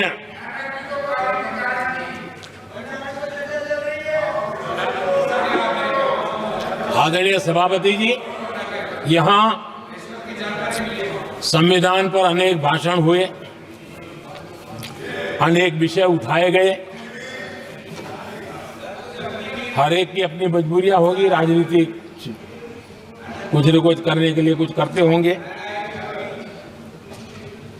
लेकिन आदरणीय सभापति जी, हमारा संविधान सबसे ज्यादा जिस बात को लेकर के संवेदनशील रहा है वो है भारत के लोग, वी द पीपल, भारत के नागरिक। संविधान उनके लिए है, उनके हितों के लिए है, उनके कल्याण के लिए है, उनकी गरिमा के लिए है और इसलिए संविधान भारत के कल्याणकारी राज्य के लिए हमें दिशा निर्देश देता है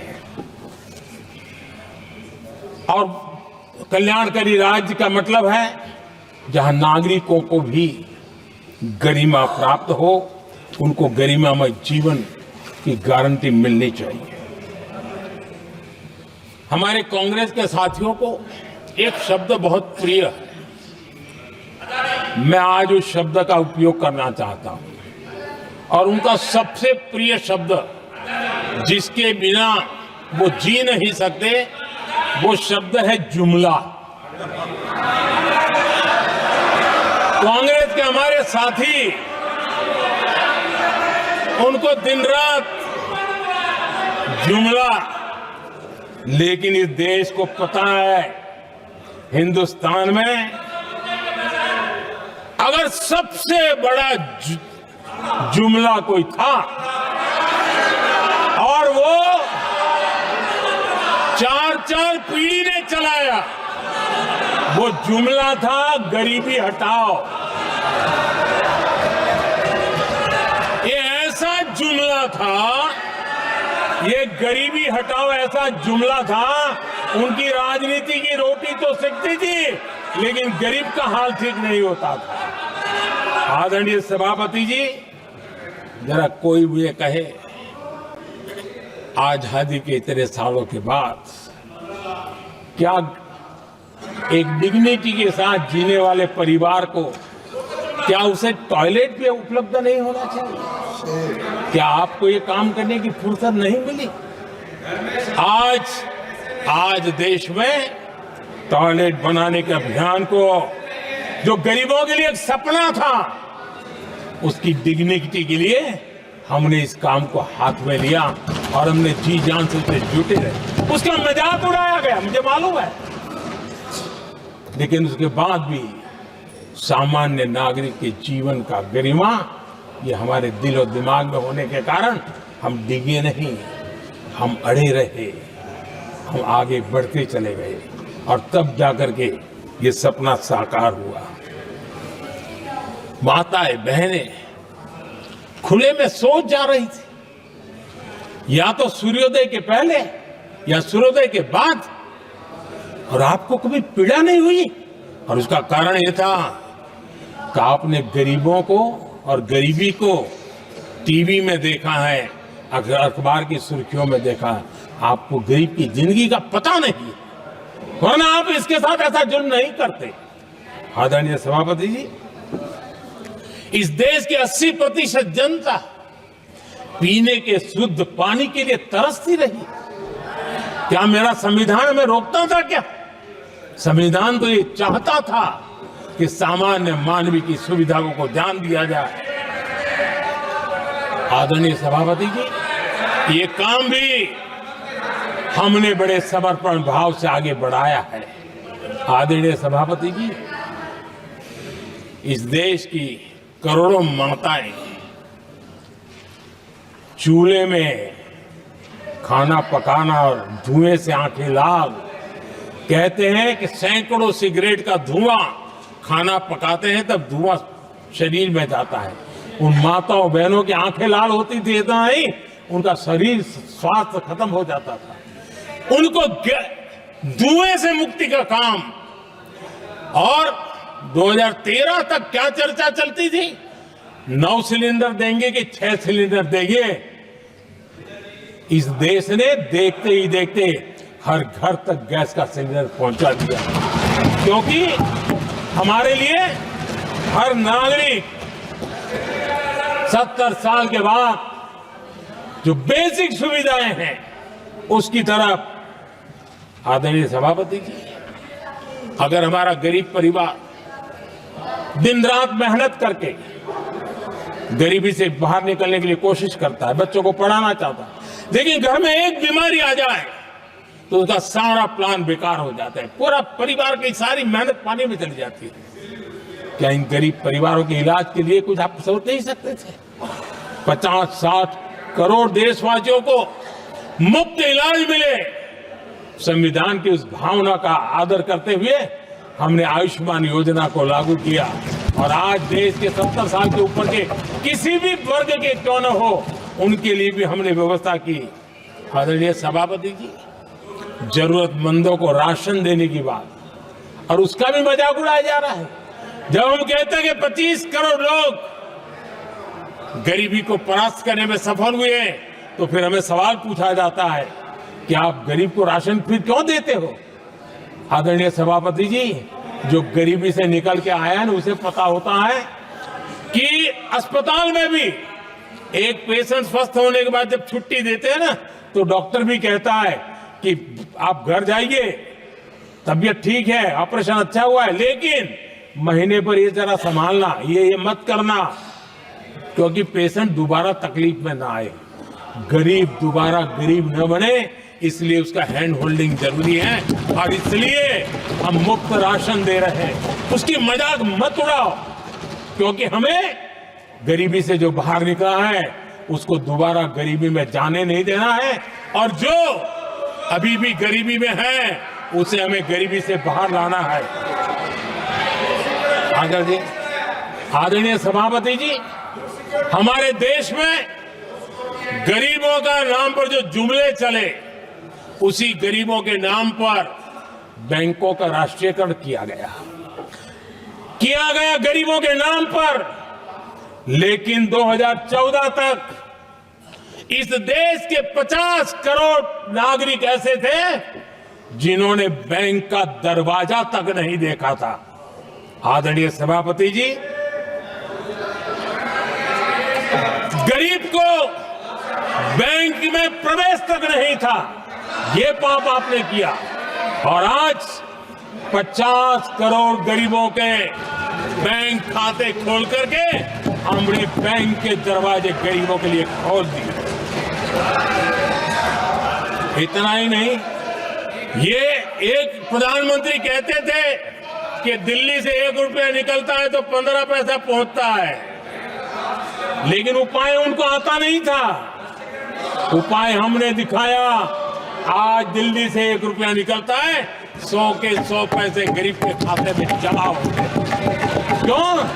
हमें बैंक का सही इस्तेमाल क्या करना, बैंक का सही उपयोग क्या करना। माननीय सदस्य मोबाइल नहीं देखे। आदरणीय सभापति जी, बिना गारंटी के ऋण देश के अंदर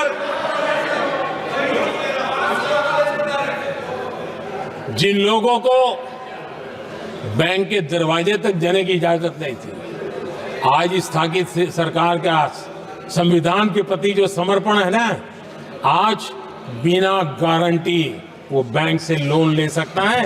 ये ताकत हमने गरीब को दी है। आदरणीय सभापति जी, गरीबी हटाओ का जुमला इसी के कारण जुमला बन करके रह गया। गरीब को इस मुश्किल से मुक्ति मिले, ये हमारा बहुत बड़ा मिशन है और ये हमारा संकल्प है, और हम इसके लिए दिन रात एक कर रहे हैं। जिनको कोई नहीं पूछता, इनको मोदी पूजता है। आदरणीय सभापति जी, दिव्यांगजन हर दिन संघर्ष करता हमारा दिव्यांगजन, अब जाकर के हमारे दिव्यांग को फ्रेंडली इंफ्रास्ट्रक्चर मिले, उसकी व्हीलचेयर आगे तक जाए, ट्रेन के डिब्बे तक जाए। ये व्यवस्था दिव्यांगजन के लिए करने का हमारे दिल में तब आया क्योंकि समाज के दबले कुचले वंचित लोगों की चिंता करना हमारे मन में था, तब हुआ।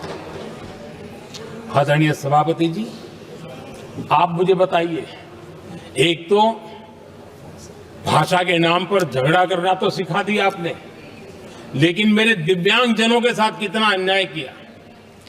जो हमारे यहां साइनेज लैंग्वेज जो है, साइन लैंग्वेज की जो व्यवस्था है, खास करके मूक बधिर के लिए, अब दुर्भाग्य ऐसा देश का कि असम में जो भाषा सिखाई जाए उत्तर प्रदेश में दूसरी सिखाई जाए, उत्तर प्रदेश में सिखाई जाए महाराष्ट्र में तीसरी सिखाई जाए। हमारे दिव्यांगजनों के लिए एक साइन लैंग्वेज का होना बहुत जरूरी था। आजादी के 7 दशक बाद भी उनको उन दिव्यांगजनों की याद नहीं आई। एक कॉमन साइन लैंग्वेज बनाने का काम हमने किया, जो आज देश के मेरे सभी दिव्यांग भाई बहनों के लिए काम आ रही है। आदरणीय सभापति जी, घुमंतु और अर्ध घुमंतु जन समूह समाज का इसके ऊपर पूछने वाला नहीं था। उनके कल्याण के लिए वेलफेयर बोर्ड बनाने का काम हमने किया, क्योंकि संविधान की प्राथमिकता है लोग, हमें उसको दर्जा देने का काम किया है। आदरणीय सभापति जी, हर कोई रेहड़ी पटरी के लोगों से जानता है। हर मोहल्ले में, हर इलाके में, हर फ्लैट में, हर सोसाइटी में सुबह होते ही वो रेहड़ी पटरी वाला आकर के मेहनत करके और लोगों का जीवन चलाने में मदद करता है।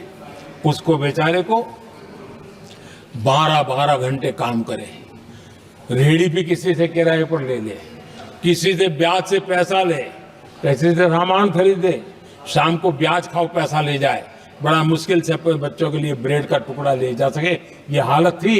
ये हमारी सरकार ने है रेहड़ी पटरी वालों के लिए स्वनिधि योजना बना करके बैंक से उनको बिना गारंटी लोन देने का शुरू किया, और आज उसके कारण, वो स्वनिधि योजना के कारण वो तीसरे राउंड तक पहुंचा है और अधिकतम लोन बैंक से उसको सामने से मिल रही है। उसकी प्रतिष्ठा का और उसका विस्तार हो रहा है, विकास भी हो रहा है। आदरणीय सभापति जी, इस देश में हम में से कोई ऐसा नहीं होगा जिसको विश्वकर्मा की जरूरत न पड़ती हो। समाज की व्यवस्था की एक बहुत बड़ी व्यवस्था बनी थी, सदियों से चली आ रही थी, लेकिन वो विश्वकर्मा साथियों के लिए कभी पूछा नहीं गया। हमने विश्वकर्मा के कल्याण के लिए योजना बनाई, बैंक से लोन लेने की व्यवस्था की, उनको नई ट्रेनिंग देने की व्यवस्था की, उनको आधुनिक टूल देने की व्यवस्था की, नई डिजाइन से काम बनाने की चिंता की, और उसको हमने मजबूत बनाने का काम किया। आदरणीय सभापति जी, ट्रांसजेंडर जिसको परिवार ने धुतकार दिया, जिसको समाज ने धुतकार दिया, जिसकी कोई चिंता करने वाला नहीं था, ये हमारी सरकार है कि इसको भी भारत के संविधान ने हक दिए हैं उस ट्रांसजेंडर के अधिकारों के लिए कानून और व्यवस्थाएं बनाने का काम किया। उनको गरिमापूर्ण जीवन मिले, उनके अधिकारों की सुरक्षा के लिए हमने काम किया।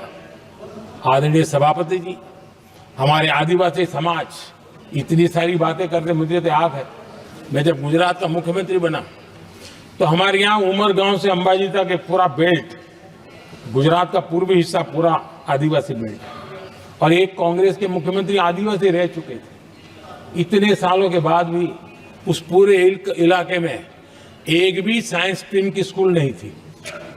मेरे आने से पहले एक भी साइंस स्ट्रीम की स्कूल नहीं थी। अगर साइंस स्ट्रीम की स्कूल नहीं है तो कितनी आरक्षण की बातें करो, वो बेचारा इंजीनियर और डॉक्टर कैसे बन सकता। ये मैंने उस इलाके में काम किया और वहाँ साइंस स्ट्रीम की स्कूलें, अब तो वहाँ यूनिवर्सिटीज बन गई है। लेकिन यानी राजनीति की चर्चा करना, संविधान के अनुरूप काम न करना, ये जिनकी सत्ता भूख है ना, उसका हमने आदिवासी समाज में भी जो अति पिछड़े लोग हैं, और उसमें मैं राष्ट्रपति जी का आभार व्यक्त करता हूं, उन्होंने मेरा काफी मार्गदर्शन किया।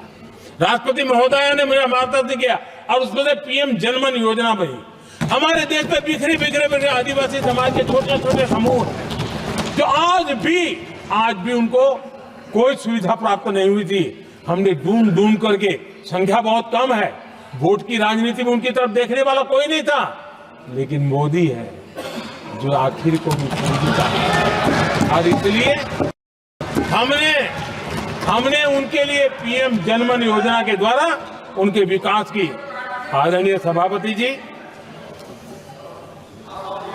जैसे समाजों में उनके विकास संतुलित होना चाहिए, पिछड़े से पिछड़ा व्यक्ति को भी संविधान अवसर देता है, जिम्मेवारी भी सरकार को देता है, उसी प्रकार से कोई भी विभाग भी, कोई हमारा ज्योग्राफिकल इलाका भी वो पीछे नहीं रहना चाहिए। और हमारे देश में किया क्या, 60 साल के दरमियान 100 डिस्ट्रिक्ट आइडेंटिफाई करके कह दिया कि ये तो बैकवर्ड डिस्ट्रिक्ट है। और बैकवर्ड डिस्ट्रिक्ट का ऐसा लेवल लग गया कि किसी की ट्रांसफर होती थी तो कहता था पनिशमेंट पोस्टिंग, तो कोई जिम्मेवार अफसर जाता ही नहीं था। और उनकी तरह हमने पूरी स्थिति को बदल दिया। हमने एस्पिरेशनल डिस्ट्रिक्ट का एक कल्पना रखी और 40 पैरामीटर पर ऑनलाइन रेगुलर मॉनिटरिंग करते रहे, और आज एस्पिरेशनल डिस्ट्रिक्ट उस राज्य के अच्छे जिलों की बराबरी करने लग गए और कुछ तो नेशनल एवरेज की बराबरी करने लगे। भूभाग भी पीछे न रहे, कोई जिला अब इसको आगे ले गए करके हमने 500 ब्लॉक को एस्पिरेशनल ब्लॉक बना करके उनके डेवलप पर स्पेशल फोकस करने की दिशा में हम काम कर रहे हैं। आदरणीय सभापति जी, मैं हैरान हूं जो लोग बड़ी बड़ी कथाएं सुनाते हैं, क्या इस देश में आदिवासी समाज 1947 के बाद आया क्या? कि राम और कृष्ण थे तब आदिवासी समाज था नहीं था? जो आदिवासी समाज को आदि पुरुष वीर पुरुष हम कहते हैं, लेकिन आजादी के कई दशकों के बाद भी इतना बड़ा आदिवासी समूह, उनके लिए अलग मंत्रालय नहीं बनाया गया। पहली बार अटल बिहारी वाजपेयी की सरकार आई और उन्होंने अलग आदिवासी मंत्रालय बनाया, अलग आदिवासी विकास और विस्तार के लिए बजट दिया। आदरणीय सभापति जी, हमारे माछीमार समाज, मछुआरा समाज क्या अभी अभी आया है क्या?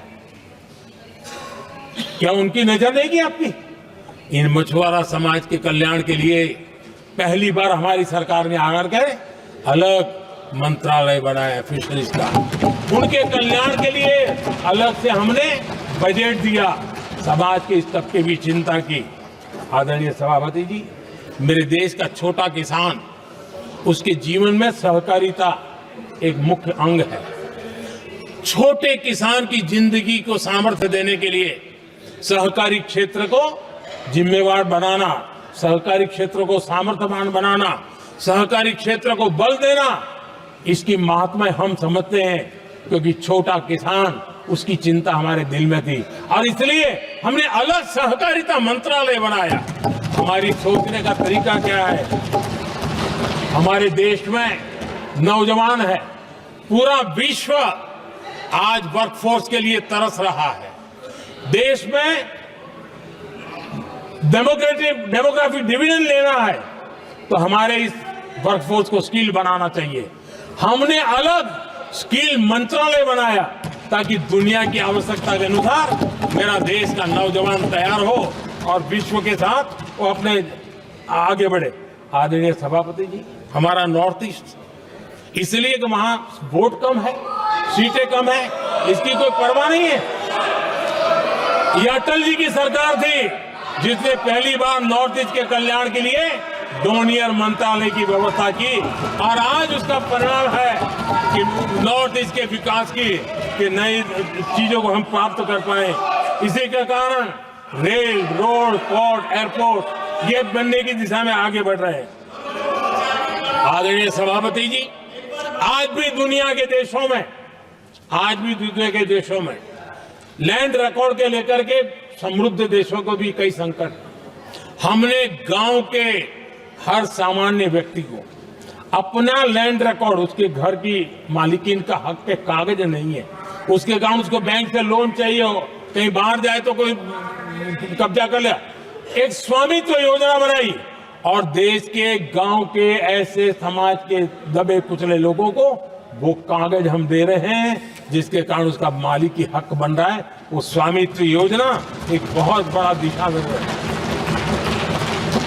आदरणीय सभापति जी, इन सारे कामों के कारण पिछले 10 वर्ष में हमने जो प्रयास किया, हमने जिस प्रकार से गरीब को मजबूती देने का काम किया है, हमने जिस प्रकार से गरीब के अंदर एक नया आत्मविश्वास पैदा किया है और एक सही दिशा में चलने का परिणाम है कि आज इतने कम समय में मेरे देश के 25 करोड़ मेरे गरीब साथी गरीबी को परास्त करने में सफल हुए और हमें इस बात का गर्व है। और मैं संविधान निर्माताओं के सामने सर झुका करके कहता हूं, जो संविधान हमें दिशा दे रहा है उसके तहत मैं ये काम कर रहा हूं। और मैंने, आदरणीय सभापति जी, जब हम सबका साथ सबका विकास की बात करते हैं, वो नारा नहीं है, वो हमारे आर्टिकल ऑफ फेथ है। और इसलिए हमने सरकार की योजनाएं भी बिना भेदभाव को चलाने की दिशा में काम किया है और संविधान हमें भेदभाव की अनुमति नहीं देता है। और इसलिए हमने आगे चल करके कहा है सैचुरेशन, जिसके लिए जो योजना बनी है उसका लाभ उन लाभार्थी को 100% लाभार्थी को मिलना चाहिए। ये सैचुरेशन अगर सच्चा सेकुलरिज्म को है ना, तो ये सैचुरेशन में है। सच्चा सामाजिक न्याय अगर किसी में है तो ये सैचुरेशन 100%, 100% उसको बेनिफिट जिसका हक है मिलना चाहिए, बिना भेदभाव के लिए मिलना चाहिए। तो ये भाव लेकर के हम सच्चे सेकुलरिज्म को और सच्चे सामाजिक न्याय को लेकर के जी रहे हैं। आदरणीय सभापति जी, संविधान की हमारे एक और स्पिरिट भी है और हमारे देश को दिशा देने का माध्यम, देश को का चालक बल के रूप में राजनीति केंद्र में रहती है। आने वाले दशकों में हमारा लोकतंत्र, हमारी राजनीति की दिशा क्या होनी चाहिए, आज हमें मंथन करना चाहिए। आदरणीय सभापति जी, कुछ दलों की राजनीतिक स्वार्थ और सत्ता का भाव, मैं जरा उनसे पूछना चाहता हूं, क्या वे कभी अपने आप को, और मैं सभी दलों के लिए कह रहा हूं, उधर और इधर ये मेरा विषय नहीं है, ये मेरे मन के विचार है जो मैं इस सदन के सामने रखना चाहता हूं, कि इस देश में योग्य नेतृत्व का अवसर मिलना चाहिए। नहीं, जिनके परिवार में कोई राजनीति में नहीं है, क्या उनके लिए दरवाजे बंद हो जाएंगे? क्या देश को, लोकतंत्र के स्पिरिट को परिवारवाद ने गहरा नुकसान किया है कि नहीं किया है? क्या परिवारवाद से भारत के लोकतंत्र की मुक्ति का अभियान चलाना ये संविधान के तहत हमारी जिम्मेवारी है कि नहीं है? और इसलिए समानता के सिद्धांत की बात कहे, अवसर की बात कहे, हिंदुस्तान के हर किसी को, और जो परिवारवादी राजनीति है उनकी धुरी ही परिवार होता है, सब कुछ परिवार के लिए। देश को, देश के नौजवानों को आकर्षित करने के लिए, लोकतंत्र को मजबूत बनाने के लिए और देश के युवाओं को आगे आने के लिए हम सभी राजनीतिक दलों ने प्रयास करना चाहिए। सभी राजनीतिक दलों ने, जिनकी पार्श्वभूमि में राजनीतिक परिवार नहीं है, ऐसे फ्रेश ब्लड को लाने के लिए प्रयास करना, ये मैं मानता हूं कि देश की लोकतंत्र की, और इसीलिए मैंने लाल किले से कहा है कि मेरा एक विषय लेके मैं लगातार बोल रहा हूं, बोलता रहूंगा। 1 लाख ऐसे नौजवानों को देश की राजनीति में लाना है जिनका कोई परिवार का बैकग्राउंड राजनीतिक परिवार का नहीं है, और इसलिए देश को एक फ्रेश एयर की जरूरत है, देश को नई ऊर्जा की जरूरत है, देश को नए संकल्प और सपने लेकर के आने वाले युवकों की जरूरत है। और भारत के संविधान के जब 75 वर्ष मना रहे हैं तो हम दिशा में आगे बढ़े। आदरणीय सभापति जी, मुझे याद है मैंने एक बार लाल किले से संविधान में हमारे कर्तव्य को लेकर के उल्लेख किया था, और मैं हैरान हूं कि जिनको संविधान का समझ नहीं आता है वो कर्तव्य की भी मजाक उड़ाने लग गए। मैंने ऐसा कोई इंसान देखा नहीं दुनिया में कि जिसको इसमें भी इतराज हो सकता है आने। लेकिन देश का दुर्भाग्य है, हमारे संविधान ने नागरिकों के अधिकार तय किए हैं, लेकिन संविधान को हमसे कर्तव्य की भी अपेक्षा है। और हमारी सभ्यता का सार है धर्म, ड्यूटी, कर्तव्य, ये हमारी सभ्यता का सार है। और महात्मा गांधी जी ने कहा था, महात्मा जी का कोट है, उन्होंने कहा था, मैंने ये अपनी अशिक्षित लेकिन विद्वान मां से सीखा है कि हम अपने कर्तव्यों को जितना अच्छे से निभाते हैं उसी से अधिकार निकल करके आता है, ये महात्मा जी ने कहा था। मैं महात्मा जी की बात को आगे बढ़ाता हूं और मैं कहना चाहूंगा, अगर हम अपने मौलिक कर्तव्यों का पालन करें तो कोई भी हमें विकसित भारत बनाने से नहीं रोक सकता। संविधान का 75वां वर्ष कर्तव्य के प्रति हमारे समर्पण भाव को, हमारी प्रतिबद्धता को और ताकत दें, देश कर्तव्य भावना से आगे बढ़े, ये मैं मानता हूं समय की मांग है। आदरणीय सभापति जी, भारत के भविष्य के लिए संविधान के स्पिरिट से प्रेरित होकर के मैं आज इस सदन के पवित्र मंच से 11 संकल्प सदन के सामने रखना चाहता हूं। पहला संकल्प है, चाहे नागरिक हो या सरकार हो, सभी अपने कर्तव्यों का पालन करें। दूसरा संकल्प है, हर क्षेत्र, हर समाज को विकास का लाभ मिले, सबका साथ, सबका विकास हो। तीसरा संकल्प है, भ्रष्टाचार के प्रति जीरो टॉलरेंस हो। भ्रष्टाचारी की सामाजिक स्वीकार्यता न हो।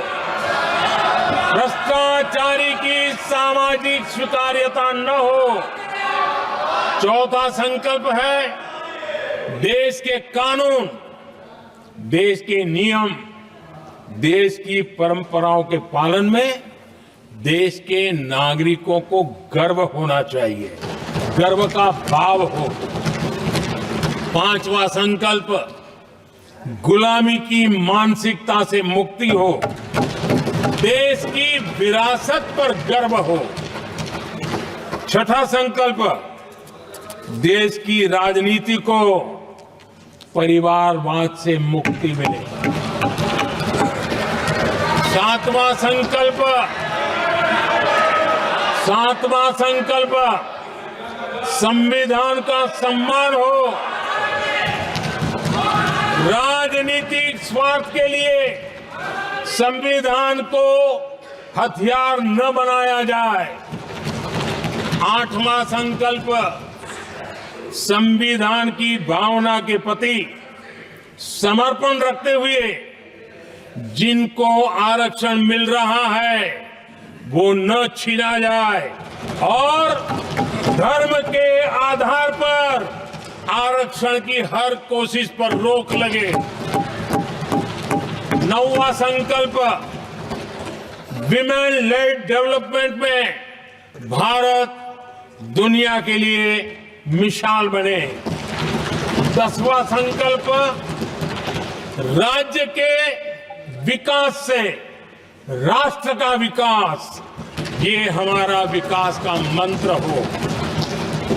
11वां संकल्प, एक भारत श्रेष्ठ भारत का ध्येय सर्वोपरि हो। आदरणीय सभापति जी, इसी संकल्प के साथ